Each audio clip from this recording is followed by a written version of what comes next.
All right, hello everyone. Welcome as you're all rolling in. For those of you I haven't met, my name is Matt Petersen. I'm NAGDA's Executive Director. On our last webinar, we featured two of our partners from Empower, and they were talking about the challenges that they had experienced implementing Secure 2.0 from their perspective. As soon as we finished, we received some calls and emails from all of you saying that you wanted some more insights on the decision-making process around the optional provisions in Secure, and some more insights from the plan sponsor side on why you would or wouldn't want to adopt different provisions. So you asked and you shall receive. So today I invited one of our favorite plan sponsors here to come and talk about her journey, implementing both the optional and the mandatory provisions available in Secure. Kelly Hiers is the manager of the many DC plans that are available in the Virginia retirement system, and she can talk about the complexities of all of those today. Welcome, Kelly. Good to see you. Thanks, Matt. And we both wore our green for St. Patrick's Day. We hope that you all did as well. Kelly is also a NAGDA board member. She is a NAGDA past president and has been on several of our committees, including the legislative committee during the time when Secure 2.0 was passed. So she's seen it all. Like I mentioned, she has one of the most complex plans in the country and has to think through a lot of issues that we hope will help inform your decisions as you think through your options and deadlines as they come up. So that's what we're going to cover today. There is a lot to cover, but we want to get to it quickly. But before we begin, I want to let you know a few things. As usual, we are recording this presentation, so I promise it will be sent to you. Anybody who registered, you'll get it in the mail later this week. You will be muted for the duration of this webinar, but please submit any questions through the Q&A box at the bottom of your screen. This webinar is a little bit less of a presentation than some of our previous webinars and more of just an opportunity to share your questions with Kelly and to share some ideas. So with that in mind, feel free to send them at any time in the presentation, and we'll get to them as we're going along, and we'll get to as many as we can.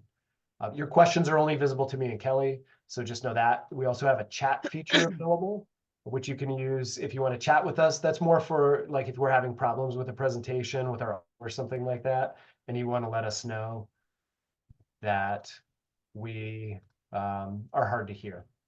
Okay, so one more thing, we do want to thank our sponsors. They make this all possible.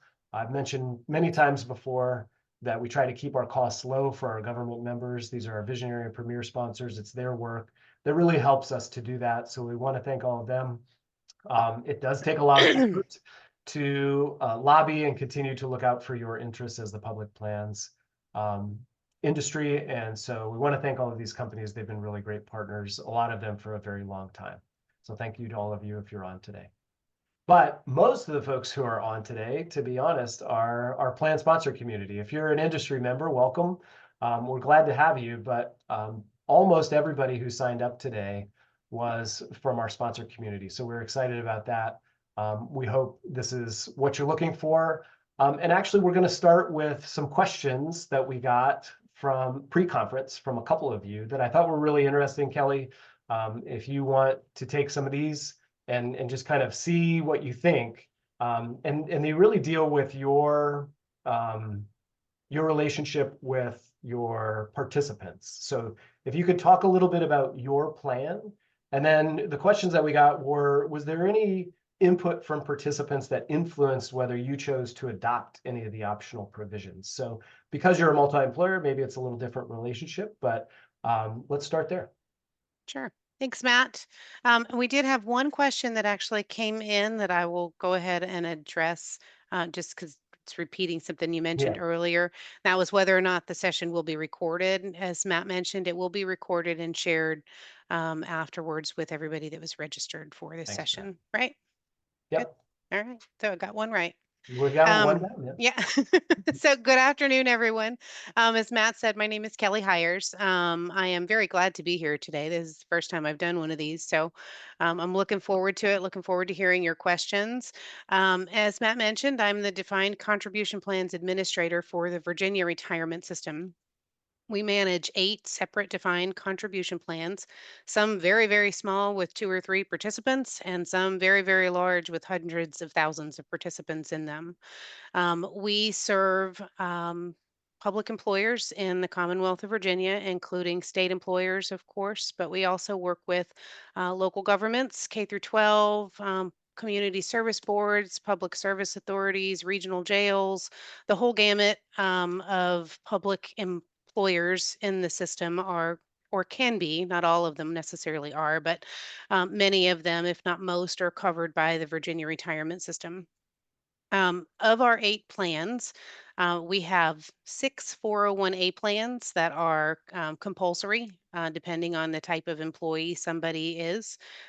We have 3 optional retirement plans that serve, one serves higher education, one's political appointees, and then we have a separate one for school superintendents. We also have a supplemental 457 plan that has been around since 1980, I believe.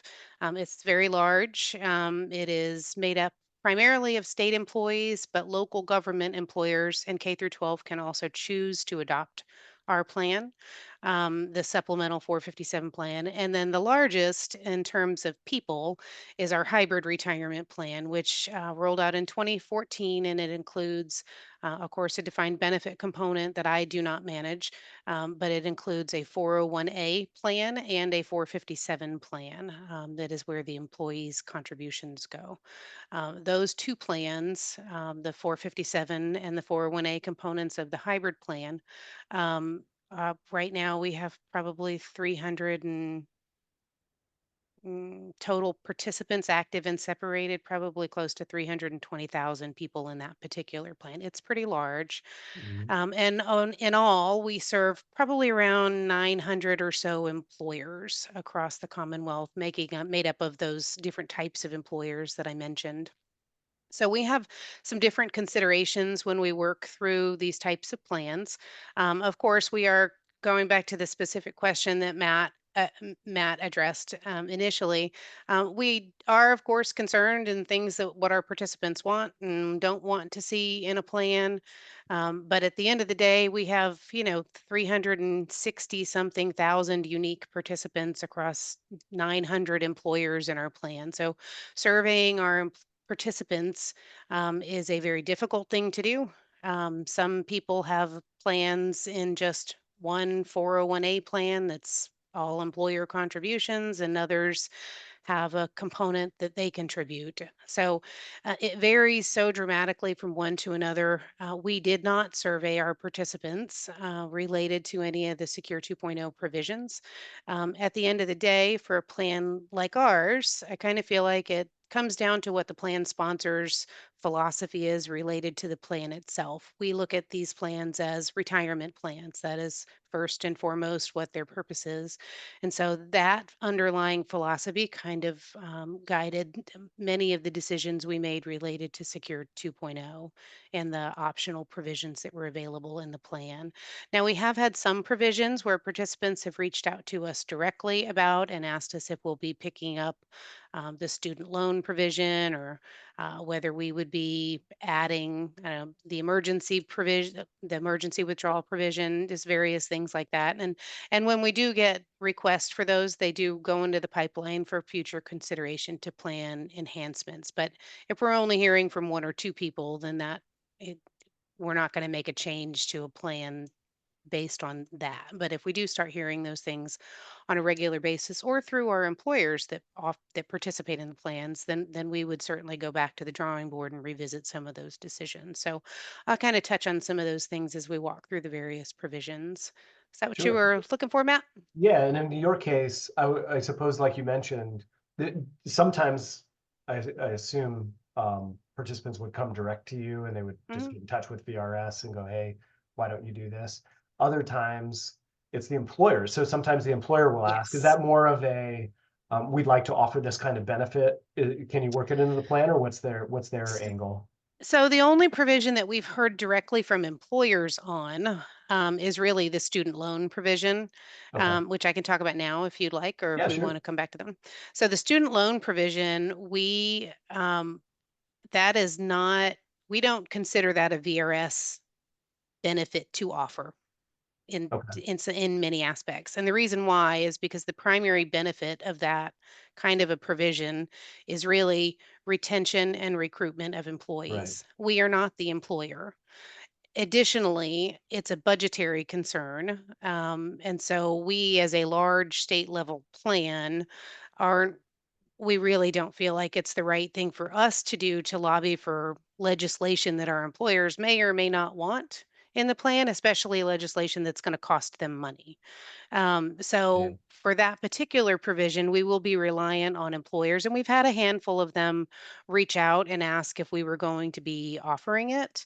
At the end of the day, though, because of our plan structure, which is a state level statutory plan in many aspects, we would need legislation passed in order to allow for us to okay, provide that particular benefit. And then we would have to be able to allow for individual employers to choose to offer it or not.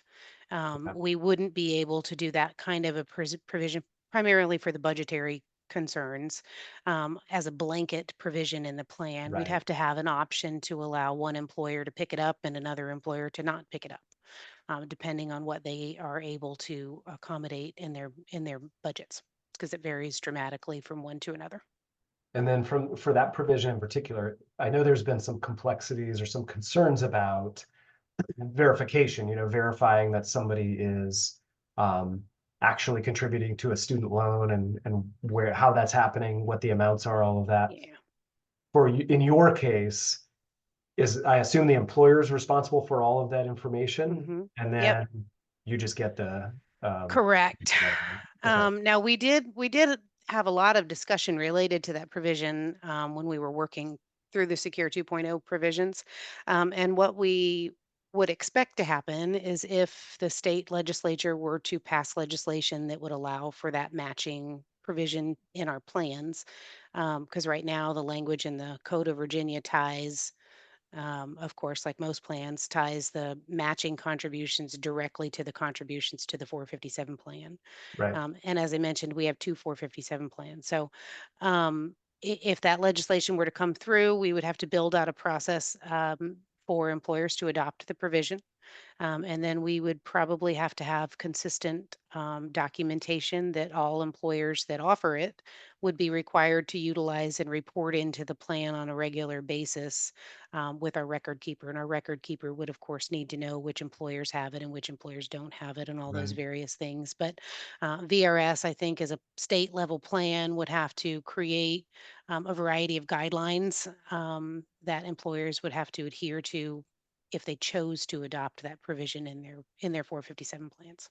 Okay. And then we'd also, I think, I don't know if there's any other states out there that have two separate 457 plans like we do. None that I know of. Uh, None that I know of. There might be somebody out there. I'm not sure exactly how we ended up with that, but we do. One of our 457 plans is tied to the hybrid retirement plan, which is a primary retirement Okay. benefit.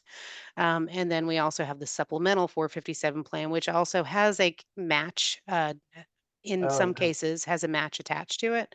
So we would have to make the decision which of those 457 plans, if not both of them, um, that provision would be available in. Right. So that's another decision point we would have to make. Is there I suppose this is a little more art than science, but is there a tipping point of employers where you go, hey, one employer asking for us, or maybe it's a large employer, and so we're going to accommodate. And then Crystal asked about unions. Do you ever get feedback from No. unions or any kind of, you don't have to navigate the unions? Not in Virginia. We're so lucky as far as that goes. That is one obstacle that we don't typically have to go through when we're working on implementing plan provisions and things like that. Okay. It's generally just VRS directly and then the employers. And as far as where the tipping point is, I don't know that there's a specific number. I think it would, Yeah. we have some employers. We have a couple of employers that have close to 20,000 employees, and then we have other employers that have four and Yeah. haven't had turnover in the last 20 years. So, it really just runs the gamut between the employers. So I don't know. I think if some of our even if we just had a handful of our larger employers that reached out and said, "Hey, we would really like to do this," we would probably direct them back to their legislator And Okay. that's where the legislation would have to come from. And then that would go through the normal legislative process. It's not like VRS would be lobbying for legislation. It would Right. come from the employers to their legislator to offer it through the retirement system and modify our code. Now, VRS chimes in on legislation. We do complete impact statements and all of that that would outline the various impacts of legislation if it were to go into effect that would impact us as a state agency, as well as the cost for programming it and all of the regular ongoing administrative costs and things like that.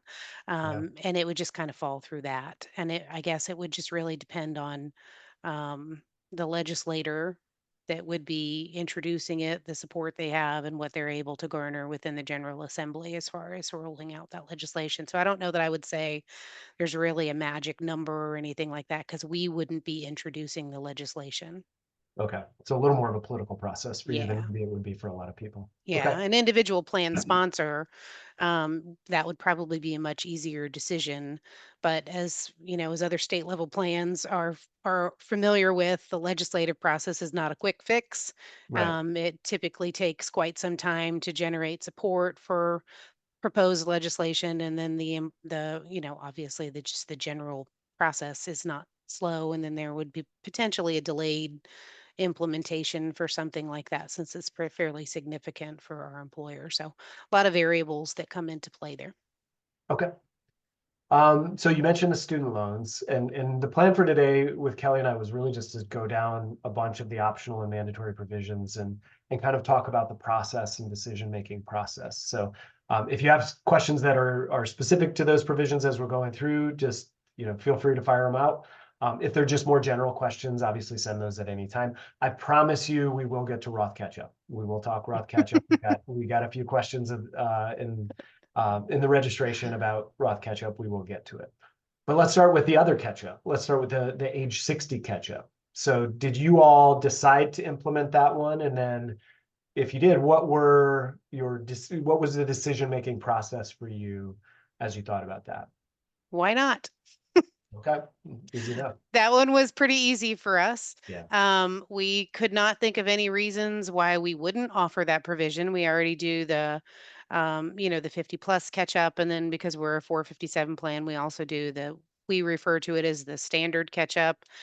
Some plans refer to it as the 3-year catch up or the pre-retirement catch up, but that we also offer that one as well.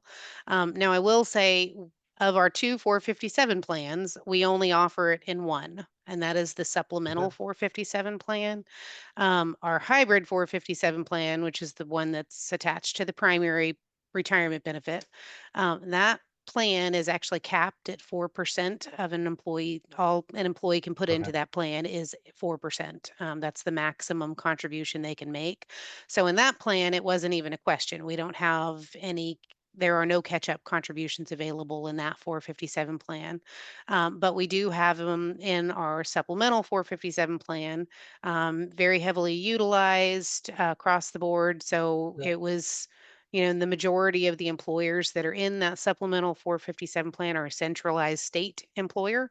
Okay. Um, so we just, why not? We honestly could not think of any significant concerns that would give us pause with implementing a provision that would allow people to save more for retirement. As I mentioned, our philosophy is these are retirement plans, and they are intended hopefully for people to save as much money as they can prior to actually retiring. So that one was a pretty easy one for us. And That it would have just helped with rolled that. out this year, of course, so I don't Okay. really have any information on uptake or usage or anything like that. But our other catch-up provisions are fairly heavily utilized. Any difficulty implementing it, or was it just fairly straightforward, make some It's changes and fairly straightforward. okay. We do much of the limit monitoring on my side at the retirement system. So we keep tabs on contribution limits from our for all of the employers. We haven't started that process for this year quite yet because it's just March. We typically start that over the summer and start looking at contributions versus limits, and then we provide direction to the employers and tell them, hey, you need to stop this if their payroll system is not catching it already. Many of their payroll systems already do that kind of thing. So we'll just incorporate that into the normal processes and monitoring that we already have. Okay. I expect it to be fairly straightforward, but Yeah. we haven't had to do a whole lot with it quite yet. So Not yet, right? there's my disclaimer. Right. What about qualified birth and adoption? So that one's been around for a little while. There were some tweaks in Secure 2.0. Is that something that you all have implemented, and how has that gone? If So you have? that is one we did not implement. Okay, why And not? our primary reason for not implementing it is because of the aggregation of the dollar amounts across plans that the employee may be eligible for. Many of our employers, state employers, higher education state employers, they have 403B plans. Many of our local government and K through 12 employers have multiple 457s. So they may offer ours in addition to another one. And in today's world, our employers don't, oh, they just really have to enroll people in the state retirement system, implement contribution changes or deferral changes in their payroll systems, remit contributions. And that's really the only responsibilities, the main, I shouldn't say the only, the main responsibilities that they have related to the plan administration. Adding the birth and adoption provision would require that the employers are keeping tabs on how much an employee is eligible to defer from the Uh, other 457 plan they're eligible for and our 457 plan that they're eligible for. And we just felt like administratively that was a lot to ask of our employers because they're not in a role where they don't approve distributions. That's done at the plan level. And that would put them in a position that would be a little difficult for them to administer. And we would not be able to do that because we would only have part of the information. okay, So we opted to not do that. At least at this point in time. I have yet to have a single person reach out and say that they wanted to do it. We do regularly poll our our educational staff that's actually working with people on the plans out in the field on whether or not they've gotten any inquiries about provisions like this and some of the other ones that Matt's going to talk about too. And we haven't really seen any kind of demand for this one either. okay. But it's not a philosophical thing necessarily, No, as much as just logistics. yes. Okay, Very difficult when it logistically from an employer or from a larger plan perspective when there are lots of other plans that could be part of the picture that we would have no knowledge of, okay. if that makes sense. Yeah, absolutely. And you haven't had no employers have asked about this one either? Nobody's brought it up. No. Okay. And if they do, I assume then think about it a little bit, or Yeah. is it Oh, no, more? absolutely. Yeah. If we were to, like I mentioned earlier, it's not that we don't care what participants are Yeah, looking for. That's not it at all. It's just that we have to think about the practicality of administering some of these provisions, and we're not going to necessarily. Anyhow, if we don't see a demand for something, I think it makes it much more difficult for us to take on the administrative difficulties for adding a provision that we don't know is going to be used or not used. And I will say, in addition, because our position was very similar with some of the other in-service distribution options that were available that we'll kind of talk about as we go through. But we did make some tweaks to our emergency withdrawal provisions, which we do have available to make that a little easier for participants to get to in lieu of adding some of these other options. okay. Well, let's talk emergency withdrawals then. So there was a big move in if you go and talk to the congressional staff, which we get to do every once in a while, they were really interested during the Secure 2.0 timeframe of adding emergency savings accounts, the option to have emergency savings accounts to retirement plans. So these are pluses, the pension linked emergency savings accounts. The idea, and I'll be honest, in all the meetings that I've had on Capitol Hill, there's probably no data point that has stuck with people more than the idea that, the majority of Americans can't come up with $400 for an emergency. I think I've heard that number for the last 5 years nonstop as it relates to this provision. So pluses were introduced. There was some ambiguity to whether or not they were available to government plans because 457s are actually mentioned in the law, but the law was written as an amendment to ERISA. And so it didn't really make sense that it included us because obviously we're non-ERISA plans. The first opinion that we got was that they had meant to include us. The second opinion we got was that there's a benefit to us not being included at the beginning and being included later on. So the benefit would be, and I'll try to explain this as quickly as I can, but the upcoming tax bill that you all have probably heard a lot about so far, and it's a very big bill. It's somewhere in the realm of $4 trillion hit on the budget over 10 years, or a hit on the deficit. The government is looking for ways to pay for those $4 trillion in tax benefits. So they have a bunch of different provisions that they score, and that score allows them to offset some of that deficit. Believe it or not, they look everywhere, and offering emergency savings accounts in public sector retirement plans has a positive score because it they assume some of the dollars that people are deferring on an after-tax basis right now would be deferred into these accounts as Roth. So the government would get the tax money right away. So I wanted to give that intro a little bit to acknowledge the fact that pluses are currently not available in public sector retirement plans. But Kelly, you've talked about these a little bit with your committee.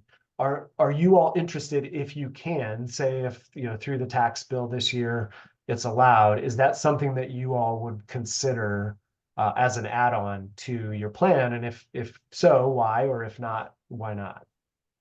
So I would say no. Obviously we're a large plan. We have a lot of people that are part of this plan. So my comments here are mine. I don't want to speak for my whole plan. But again, as I mentioned a while ago, our philosophy is that our plans are retirement plans. They are not savings accounts. It is not, if people really want a savings account, they can set up a direct deposit that goes directly out of their paycheck into a savings account to serve that same purpose. And as administratively complicated as our plans already are, that provision and adding that provision just adds another fairly significant layer of complexity for us, for our record keeper, and for our employers that they have to handle, which is, Yeah. I think, a big ask when there are viable alternatives that are available that would serve the same purpose. Um, so this again, we don't lobby for legislation in Virginia.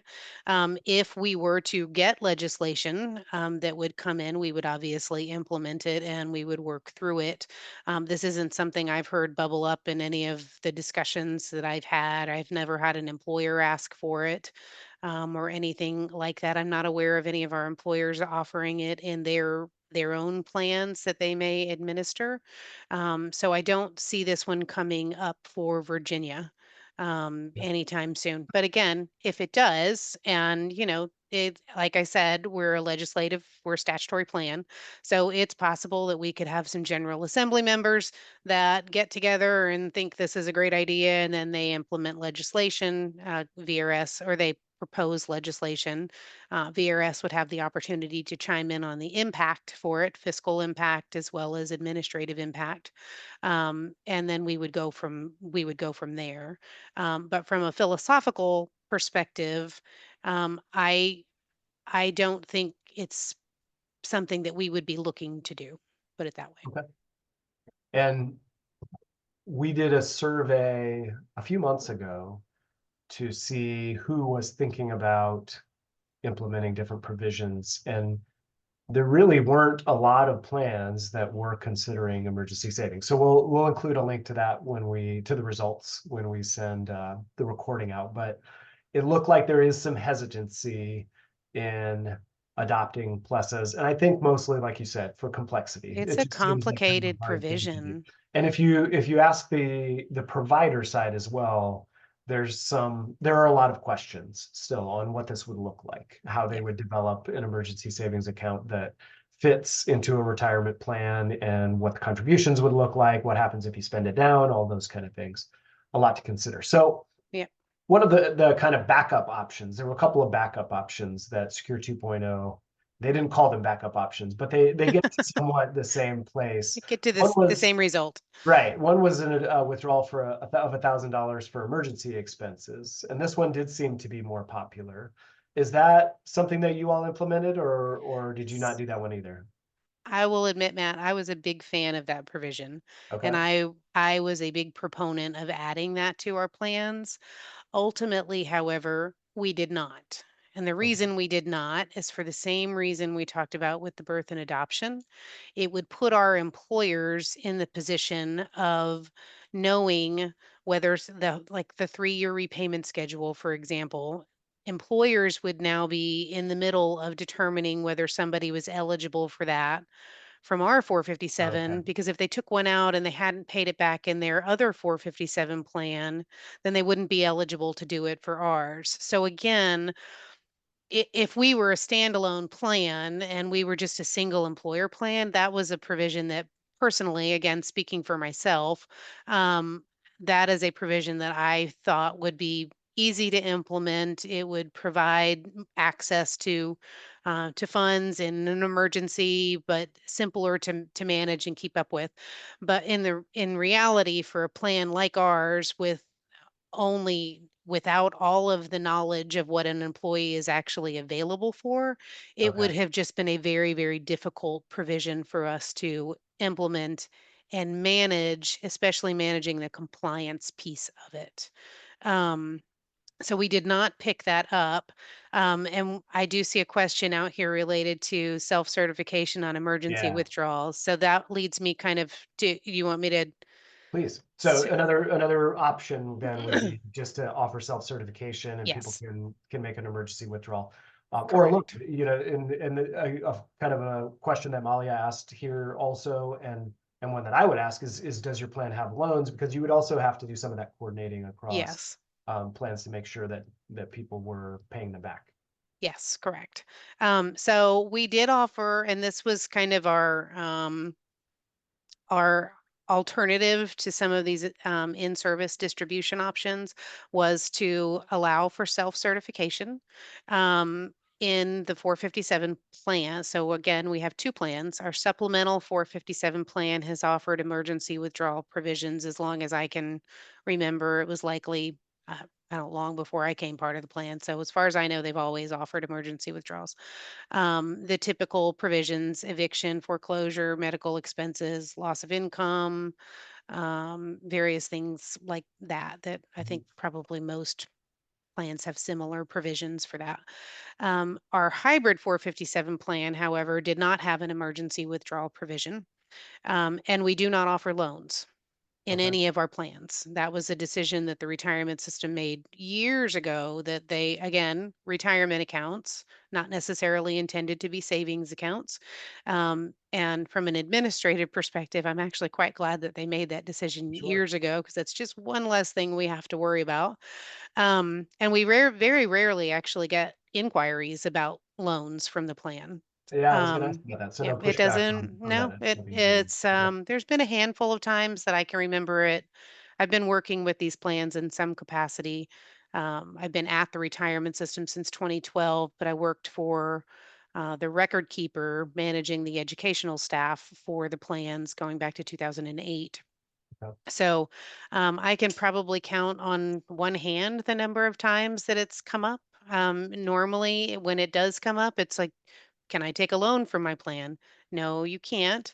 And then that's the end of it. It's just like on the pension side, we get inquiries from participants periodically that want to take money out of their defined benefit contributions as well. And again, Mhm. that's a no. So the emergency withdrawal provisions have always been somewhat of a lever for that. You can't take a loan, but if you qualify, you can take your money out if you meet these criteria. So Okay. we opted to go with the self-certification. However, we had some concerns with participants um, basically liquidating their retirement plan and not having money when they go to retire. So we did put some guardrails on it. This provision just rolled out in January, so we'll be keeping a close eye on usage. And our guardrails are they can only take out a maximum of $2,500 Okay. and up to every 2 years from either 457 plan. So we added emergency withdrawal provisions from the hybrid 457, and we just expanded Okay. the options on the supplemental 457 plan.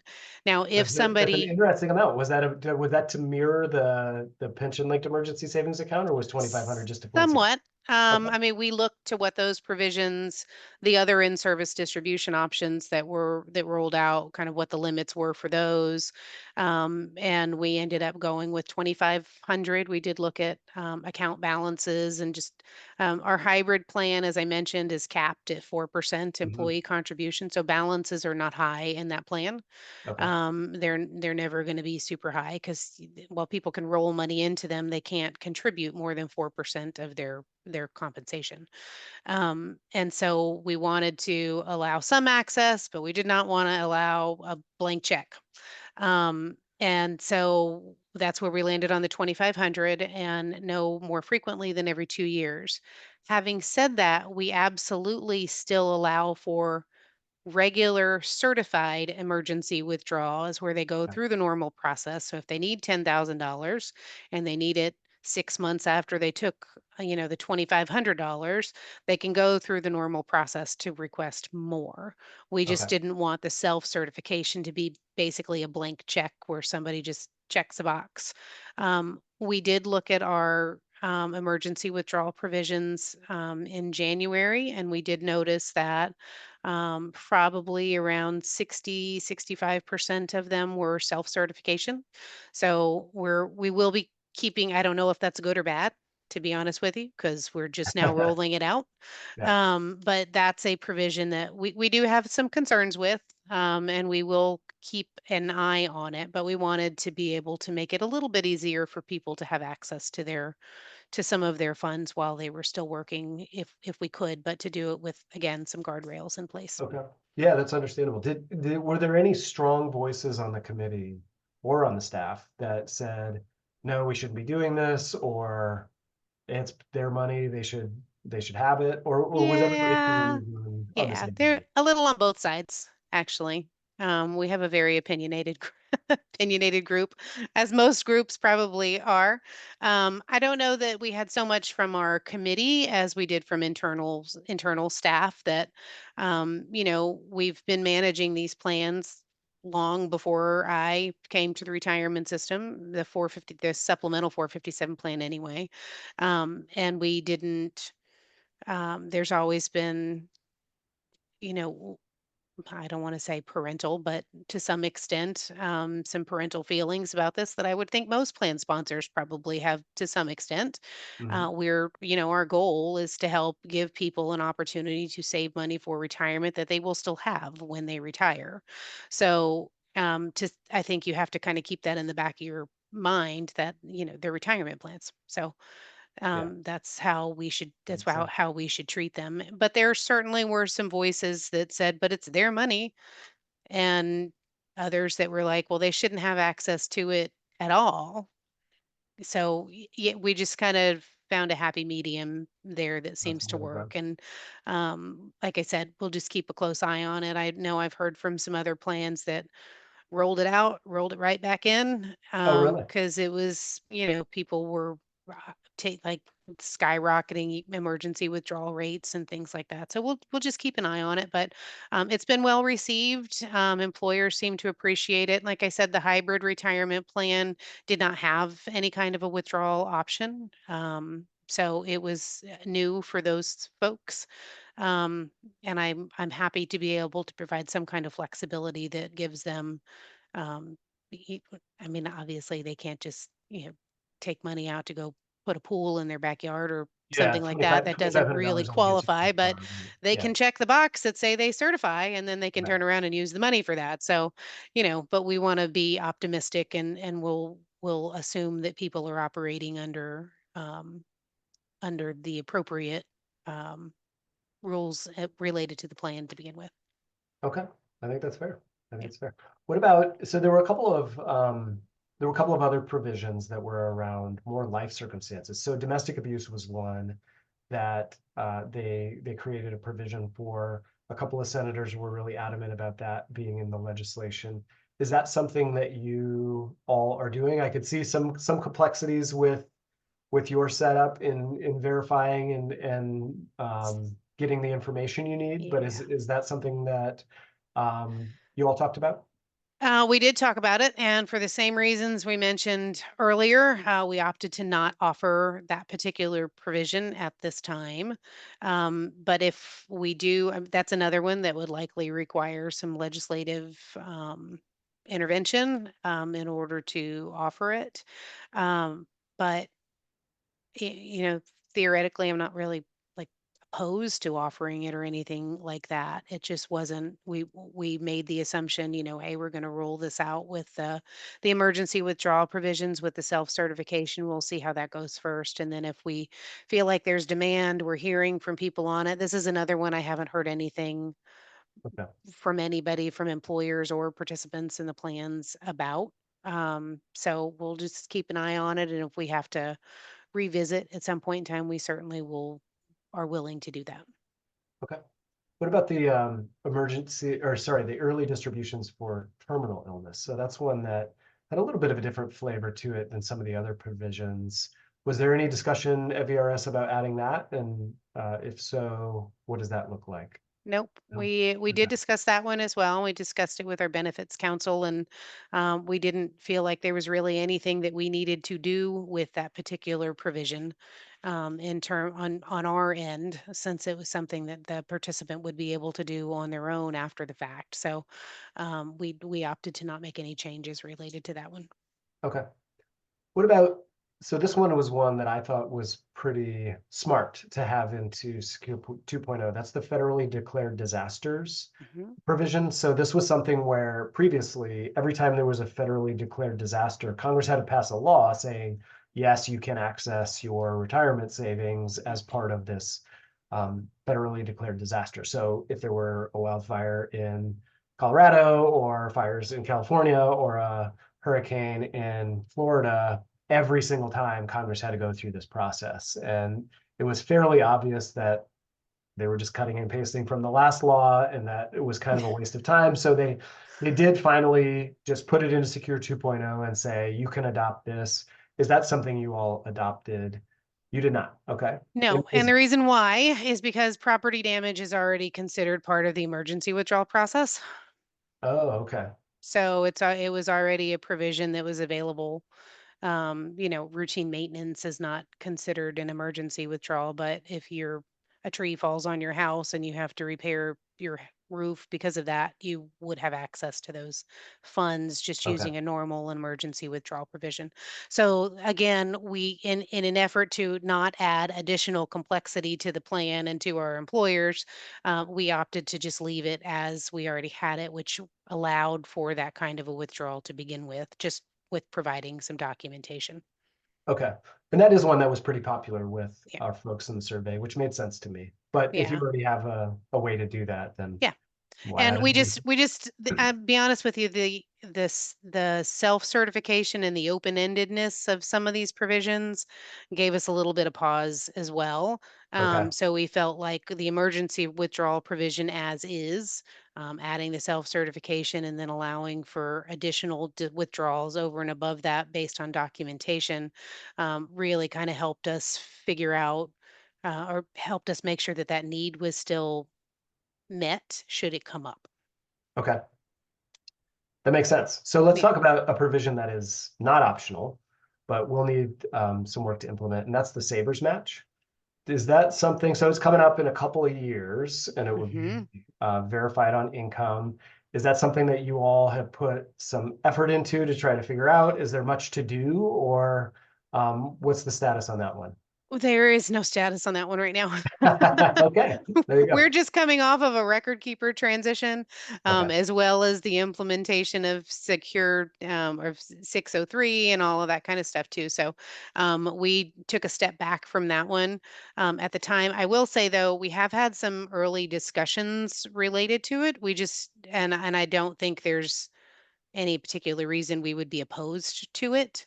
As long as, there's a standard process that's in place across the board for the whole plan. Um, we do promote the Savers credit now in a variety of Mhm. different publications. So I don't see any reason why we would not want to offer that. We just felt like it was too early and there were too many questions about how it would work for us to really get very far. And we had plenty of other things on the table. So Record so keeper we opted transition, to we do kick that. to kick that can down the road just a little bit longer, but so we haven't made any formal decisions or anything like that related to that particular provision yet. And that's one that if you speak to the folks at the federal government, they were probably most proud of because instead of making it a tax credit, it's a Yeah, tax, it's a straight match. The difficulty, if you listen to them talk about the 401k implementation processes that have been going on, and this doesn't come into effect until 2027, so right. there's still some time, but the federal government puts the money directly into a retirement plan, and how that's going to work, somebody's account. And so how that's going to work has been a bit of a question mark Yeah, nationally right now. yeah. And there are a lot of folks trying to work through. I think that every record keeper in the country is working through that right now. There's a little bit of time, and we did get a pre-session question about, are there specific deadlines for implementing the changes? There are deadlines for all of these. There are at least effective dates when you could start offering them, if they're optional. All of those are on our website. So if you go to our Secure 2.0 tab, there's a big table, and you can actually um, sort it by the date of implementation. So you can see every date in there that is coming up. Sabres match you have a couple years on, but it seems like a very complex one.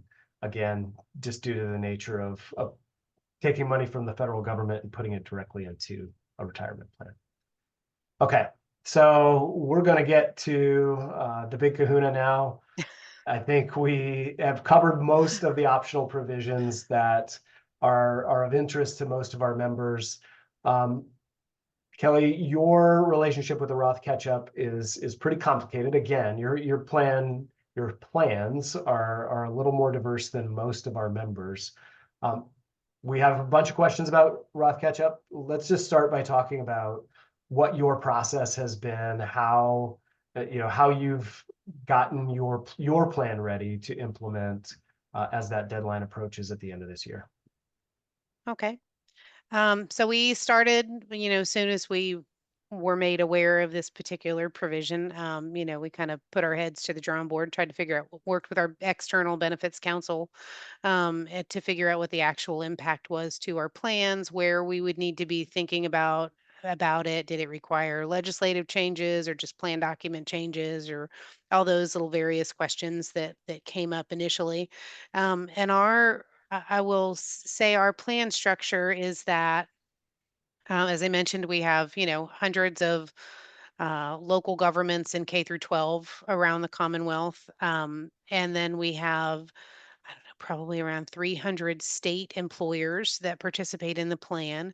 Of our state employers, the vast majority of them are through a centralized payroll system. But we probably have around 20 or so, I think, maybe 25, that have independent, decentralized payroll systems that they're still considered a state employer. And so by the code of Virginia, this state employers are one employer. And with these separate payroll systems that exist outside of the centralized system, we were particularly concerned about how we were going to aggregate wages across state employers. Yeah. So we spent a good bit of time discussing that and trying to figure out how we were going to account for part-time employment, as well as full-time employment, and all those various intricacies. Um, So we met with several of our decentralized state employers, talked to them about you guys are going to have to share wage information for people that don't participate in this plan. You're going to have to provide that to our record keeper. Now, I will say, courtesy of the IRS, very, very thankful for the guidance that they rolled out earlier in this year. In January, it removed several of those obstacles for us. So our state employers in the centralized system just have to aggregate wages, which they're already doing, and our decentralized state employers are off the hook. They would get to stand alone as independent employers, just like our local governments and our K through 12s. So that removed the issue of wage aggregation, which was the one that kept me up at night. I'm not going to lie. Yeah, I just could I not. think it worried a lot of people. Yeah. Yep, it was a tough one because I knew we were going to get some difficulty getting buy-in for sharing. Like we're the retirement system, so we have salary information for everybody that's covered under the pension systems and the Okay. hybrid retirement plan. We have all of that information, but as you guys are all well aware, salary information is not the same thing as wage information. So, um, having to aggregate wages was going to require that whether a person participated in the supplemental 457 plan or not, they were still going to have to report those wages to the record keeper so that we could actually have a true account of their wages in the previous year. So that's kind of off the table. The other thing that I think is important to note for our plans is this is really only an issue for the supplemental 457 plan that I mentioned. It is not an issue for the hybrid retirement plan, thankfully. So this is limited to the supplemental plan that I mentioned that's been around since the early 80s. It's mostly state employers, but we have probably 100, 200 or so people in the supplemental plan that are in the plan or eligible for the plan. So this was that helped a little bit, that it wasn't all of the 900 employers that we were dealing with. So with the current guidance that we have in place now, I think we're in a pretty good place from a planning perspective. We've actually been in discussions with our centralized state payroll systems internally at the retirement system, working out communications and that plan, and of course with our record keeper as well. So at this point in time, the way we will be handling this is at the beginning of every year, or by the end of January or so every year, all of our employers will send our record keeper basically a file that we're referring to as the MRC file, the mandatory Roth contribution file. And all that file will include is basically a list of employees that are eligible for the plan and a yes or no if their wages in the previous year were over the 145,000 or whatever dollar amount it ends up being when we're actually implementing this.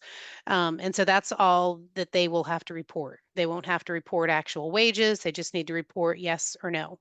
And for Okay. our centralized state employers, they are still aggregating wages, but they're doing it in a Yeah. payroll system that's already doing it. Okay.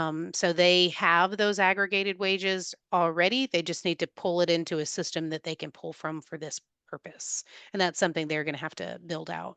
So, with that, what we're referring to is the MRC flag, the mandatory Roth contribution flag. The record keeper is going to flag the participant's account. And then once they hit the normal contribution limit, the record keeping system will automatically recharacterize those contributions from pre tax to Roth. So the record keeping system will do that automatically, and then it Okay. will kick off a process to notify the employer that they need to recharacterize contributions for the remainder of the year. And then they also need to update the W-2. Okay. So we're hoping that that reduces some of the complexity. The employers will still have to make some changes in their payroll systems because they'll still have to, fix the deferrals on their end for the rest of the year, and of course update the W-2s. We are in the process right now of identifying the impact by employer so that we can communicate. To the employers directly, the ones that are going to be most heavily impacted by this. So we're in the process of pulling together some queries that show, who the employer is, how many eligible people they have over the age of 50, and what, if there are any, last year's contributions, so that we can kind of narrow down, this employer had, 1,500 people that did this employer had one, and that will help us kind of tailor our communications efforts to those individual employers, as we move forward. We will be doing some webinars for the employers so that they, in conjunction with our record keeper, of course, that would be keeping tabs on that. The other benefit of the approach that we're taking is that having this flag on an individual's account allows us to, as a plan, to better target communications to these folks. So if we Yeah. know somebody's wages are under the $145,000, we won't pester them with communications related to, Yeah. hey, this is coming up, you need to pay attention to this. So it gives Because it's us a, a confusing. much better way to be um, a little more targeted in our communications with those folks. As far as ensuring accurate tracking of the information, we are kind of limited as far as that goes. Because we aren't payroll, we don't actually know what wages somebody made in the previous year. We will just be in a position to fix it if an employer or a participant comes to us and says, hey, this needs to be resolved. I know that this was wrong, or whatever the case may be. And so we will be updating our plan documents to allow for the deemed Roth election, which hopefully everybody's familiar with that at this point in time. That's a provision that was included with the IRS guidance earlier this year that basically gives employers and plan sponsors the ability to automatically recharacterize contributions from pre-tax to Roth. So we will be adding that, of course, to our plan documents, and it'll be part of the participant communication efforts when they make their deferrals and things like that online. Okay. So hopefully that helps. So I want to hit on a few things you said and try to answer as many of these questions that we're Okay. getting as I can. So Kelly mentioned some guidance that we got. It was an interim proposed rule from the IRS. We did have a pre-session question about any insights on the final rule coming out. As you can imagine, the IRS is a little busy right now, both with tax season and everything that's going on with the federal government. We don't anticipate any final rule coming out for quite a while.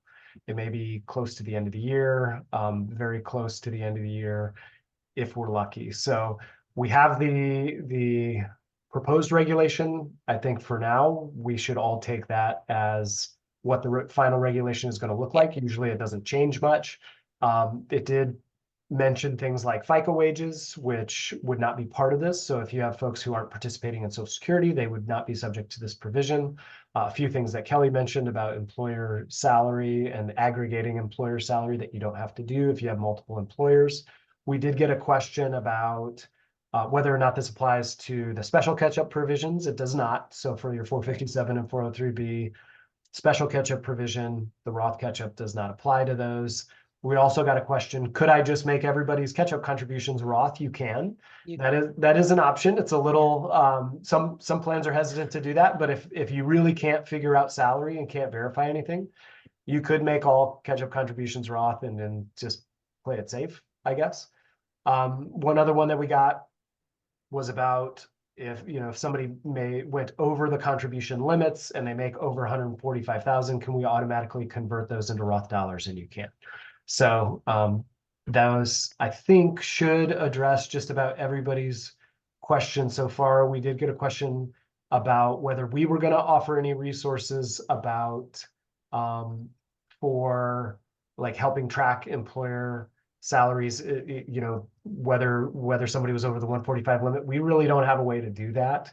It would really be at the plan level. So we're not going to be able to provide any resources to specifically help with any tools or anything that are publicly available. It's really going to be just plan by plan and payroll by payroll yeah. for tracking all of that. Yeah. Matt, I will Yes. say, related to them being the proposed regulations. We did discuss that with our external benefits counsel, and we were working through Okay. all of this, and they said exactly the same thing that you said. It's unlikely that they will change in the final format, and you can just plan on moving forward with this and doing it in good faith, and you should be fine. And I would So assume we're not going to have enough time to react to much. And the IRS knows that too. So they're not going to make any big changes, I wouldn't think, on the final yeah, regulation. So we that have was about the a same minute thing. left. Just one quick question from Crystal. For your plan documents, is there anything unusual or any kind of difficult process that you had in updating those, or was that fairly straightforward? So I will say, I do want to clarify. So the question is Right. when offering different provisions for different employee categories. So our plans, that's why we have so many plans. To be entirely honest, there isn't really much of a breakdown within each plan of benefits for different types of employees. Okay. So we have, a plan document for our higher education plan. We have a plan document for our political appointee plan, and then within our 457, our supplemental and primary 457 plans, and the cash match plans that go along with them. The cash match, the formulas and the vesting and all that kind of stuff is basically across the board for full-time salaried employees. So Okay. there isn't, we don't have within a plan different provisions for different employee types. And one of the reasons why is because we are a state level plan that covers a multitude of types of employers. And it would be very difficult for us to maintain employee types for individual employers, if that makes Okay. sense. It does. So that's why we don't do Thank you. that in our plan documents. Okay. Hopefully that makes sense to you, Crystal. We did get one other question. I know we're about a minute over, but from Jordan, said that 457s were specifically excluded in the IRS proposed regs. Which of those updates are they proposing do or do not apply to 457 plans? So the only one that we talked about today was the emergency savings accounts that where 457 plans are completely excluded. On the Roth catch-up, there was a mention of the 457 special catch-up, and I think we all got a little bit nervous that they were touching on ground that said the special catch-up was going to the Roth was going to apply, but upon further review, it does not. So the special catch-up is not part of it. The 457s are not excluded from any other part of the Roth catch-up provision. Hopefully that answers it. And if not, Jordan, just send me a note and we can figure it out. Okay, well, we went a little bit long, a lot to cover. Kelly, I really appreciate you coming on this. Hopefully this got everybody the information that they needed. I think it was great, and happy St. Patrick's Day, everyone. We'll see Yep. you soon. Thanks, everybody. Thanks for having me, Matt. Yeah, bye, Kelly.